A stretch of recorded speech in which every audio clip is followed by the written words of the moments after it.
ಈಗ last time ಒಂದು attack ಆಯ್ತು ನಿಮ್ಮ ಮೇಲೆ. ಅದೇ ಸೊ ಅದೇನಕ್ಕೆ?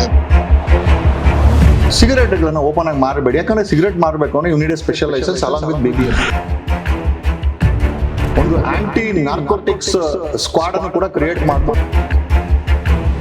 ಈ ಡ್ರಗ್ ವಿಚಾರದಲ್ಲಿ ಬೆಂಗಳೂರು ಸಿಟಿ ಪೊಲೀಸ್ ಕಮಿಷನರ್ ತುಂಬಾ ಒಳ್ಳೆ ಕೆಲಸ ಮಾಡ್ತಾ ಇದ್ದಾರೆ. I should thank CM Siddaramaiah. Anti drug force ಅನ್ನ ಕ್ರಿಯೇಟ್ ಮಾಡಿದ್ದಾರೆ. ಅತಿ ಹೆಚ್ಚಿನ ಡ್ರಗ್ ಕೇಸ್ಗಳನ್ನ ರಿಕವರಿಗಳನ್ನ ಈ ಸಾತಿ ನನ್ನ ಗಲಾಟೆ ಆದ ಮೇಲೆ ಪೊಲೀಸ್ ಅವ್ರು ಮಾಡಿದ್ದಾರೆ. ಅದು ಬೆಂಗಳೂರಲ್ಲಿ. ಸರ್, ಹೆಣ್ಮಕ್ಳ ಮೇಲೆ ನಡೆಯುವಂತ ಪ್ರತಿಯೊಂದು ಕ್ರೈಮ್ಗೂ ನಶೆನೇ ಕಾರಣ. ಸರ್, ಒಬ್ಬ ಸಬ್ ಇನ್ಸ್ಪೆಕ್ಟರ್ನ ಈ ಒಂದು ಡ್ರಗ್ ಮಾಫಿಯಾ ಸಾಯಿಸಾಕತ್ತೆ. ಏನು ಸುದ್ದಿನೇ ಆಗಲ್ಲ ಆ ವಿಚಾರ.